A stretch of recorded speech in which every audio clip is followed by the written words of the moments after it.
College Radio Day. Let's go. You are listening to WWSP 89.9 FM, University of Wisconsin, Stevens Point. Hi, Stevens Point. I'm Rachael Ellis, and I'm here with Eli Frieders, who's the General Station Manager at 90 FM. How are you doing today, Eli? Hi, Rachael. I'm doing great. Good. I just have a few questions I'd like to ask you about College Radio Day. Okay? Sure. First and foremost, what is College Radio Day? Well, College Radio Day is it's a now internationally celebrated day that originally started as just a national day in the U.S. to celebrate college radio stations nationally. And so what happened is, after a few years of success, they grew and grew, and now it's celebrated all around the world. Radio stations all around the world gather on one day just to celebrate all the college radio day, or all the college radio stations do for communities and growing artists. So it's now in its 5th year as just a holiday, as itself. So it's still a very brand new thing for stations everywhere. This is actually the very first year that 90 FM has participated in College Radio Day, for what I know. Or at least in my 4 years, this is the first time I've seen us do any kind of specialty programming. So yeah, it was really a lot of fun. So far, the response that we've heard on social media and everything has been a great success. From the recordings that we listened to, it sounds great. We're just kind of waiting on the material to get back. We still have to edit some of the audio, some of the pictures and stuff, and get some video together. And see, I guess, what the response is going to be after that, to see if we can fully deem it a success here at the station. Very cool. What kind of music was played? I know that there were some live acts, and there were some other tracks that were played. So who played? Okay, so we had in the morning, we just had all our new DJs come in and do what is called an open jam. So it was left open to them to play kind of whatever they loved in the stacks that are found here at 90 FM. So it was a bunch of alternative music, and they followed one up after another. So one DJ would pick a song, and then the next DJ would have to play a song and figure out how to segue between it all. And it was a lot of fun. What I heard, great success. I followed that up then. I did a specialty show, dedicated it out to my dad, actually. Aww. Yeah, it was called Tunes from the Vault of Selector Senior. I go by Selector Elijah on air, so just wanted to give him a shout out. He really inspired me a lot in my musical taste today, so I just wanted to play a bunch of music that he showed me growing up. So I did that. Bailey Sexton, DJ Animal Crackers, did a set where he played music that he grew up with. He's a townie from Point and would listen to 90 FM growing up. So he would play songs that he remembers hearing for the first time on 90 FM. So we did that for 2 hours. Awesome set. Then we had the Punch Lounge, which is Juice Princess, Katie Strebe, doing, her show, excuse me, Katie, Punch Bowl, and Cole did his show, Space Lounge. It was one block of each, an hour, and then an hour. So it was new wave, and then spacey, lounge music, Cole's crazy taste, DJ Hellpilot, that is. And then after that, we kind of had an open jam. We kind of went in a very last minute change of plans that day. We were planning to start the live bands. We had 4 scheduled live bands to come on that day at 4 p.m. That was the plan. We found out at 3 o'clock that we weren't going to be able to do, or that this after show that we were kind of planning, it's technical there.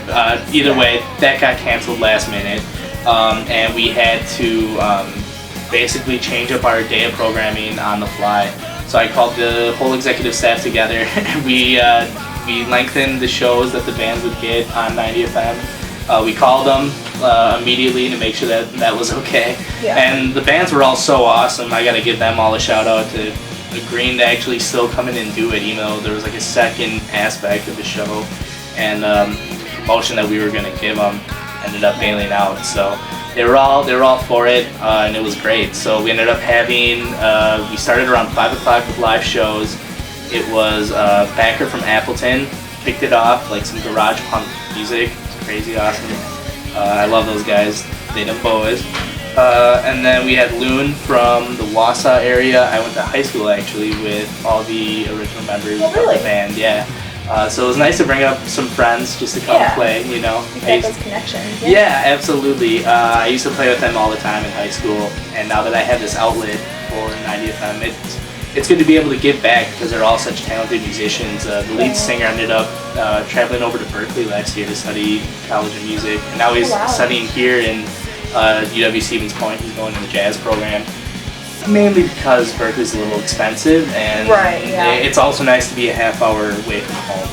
So either way, it was Loon from Wausau. Some of them are located in Madison now, so they're stationed everywhere. Yeah. Awesome band. Kind of hard to explain. I've always said like it's Bon Iver meets local natives meets Third Eye Blind, which is a really weird mixture of stuff. Yeah. Yeah, Third Eye Blind kind of throws in that little spice, but Jack Durrell's lead singer loves him, or loves Third Eye Blind. So, third band was Heavy Looks from the Madison area. A bunch of them were former people around the station. The guitar player and one of the singers was music director at the station for a time. Yep. The bass player still DJs on 90FM, goes by the alias Riff Nasty. Catch him on Subterranean Radio on every Wednesday night. He used to be program director here at the station for a time.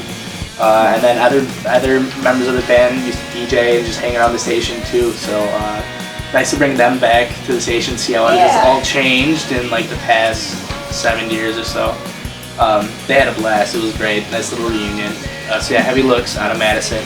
And then closing off the night was Slow Walker, a band out of the Milwaukee area. Those guys are wild. they were the craziest bunch. The craziest band that we had all weekend. They came in and tore the house down. They were so loud. It was wild. I go back to the sound guy during the middle of the set, and he's just like, I don't know how this is working out, but it sounds great. I'm just calling it all on luck. Jake Van Loon, another guy that I give a shout out to that day, he did sound for us. And really, we could not have done this whole thing without him. It was great. He was the one that had the idea to put all the bands in the lobby here, right outside the office. So there were times during the performance I was able to just come sit in my office and just marvel at what was going on. So it was a lot of fun. It was really a great day. So that was some of the music, or all the music, I guess, that we had that day. We took it all the way until midnight. So we went. We started at midnight, right after Thursday, right after the Punch Bowl. So at midnight, going into Friday, we kicked off College Radio Day right at the top with a live in-studio performance with the band Bill from Stevens Point. They're another band that I got to shout out to. They're like a groove blues funk band. Really neat, kind of all over the place. So we tried to have a varied amount of artists on here. And I think we got around the board. It was pretty great. But especially in the first year, you know, having that like variety and having that many people still being able to do it is really fun. So. Yeah, it sounds like you knew or someone knew most of the people who were playing, so it's a good tie to the community. Be able to bring them back, or have the current members who are here be able to play music on the air, get their spot, and also celebrate the day for what it is. Yeah, absolutely. Yeah, it was a good way to spread just the word about college radio to other bands, and I want other bands to know that we are this outlet. So just having other bands promote their stuff and be like, hey, we did this on 90FM, that might push more local bands to come in. You know, just want to push to have their music being heard. It's what we're here for. Exactly. That's what radio is. Yep. So. This kind of ties to my next question. How do you deem it a success? From what I've heard from everybody else, I would say that it's a full success. My ultimate goal as station manager for this event was just to get the staff and everyone who's new to 90FM to realize the opportunities that we have here. Yeah. Like, I've always told people it's a big playground. It's like it's the jungle gym. and you just get to run and play on it all day. But you get to like make your adventure or your games for the day. So I just wanted to show people like that you have the opportunity and freedom to kind of do whatever your heart desires, you know, as long as it's within reason and within bounds of the campus and the FCC. So, and after hearing a bunch of like the new staffers come up to me and be like, "This is crazy, this is so much fun, we got to do this next year," I was like, yeah, absolutely. After that day, I had the biggest smile on my face. I just couldn't help it. It was awesome. So that's how I would deem it a success, by my smile alone. Okay. Well, it's very cool how you get so in touch with the community and you have them calling back, and you reach out to local bands to come play on the station to promote their music. So that is really cool. It's a good thing for the community and all of us here on campus too. Yeah, absolutely. It really helps spread just the music scene here in Point, which is what we're hoping to. That's our goal. Yeah, that's. We're trying to connect with other organizations too, and just try to push it further as far as we can. Excuse me. Yeah. All right. Well, thank you so much for your time today. Rachel, absolutely. Thank you. Thank you.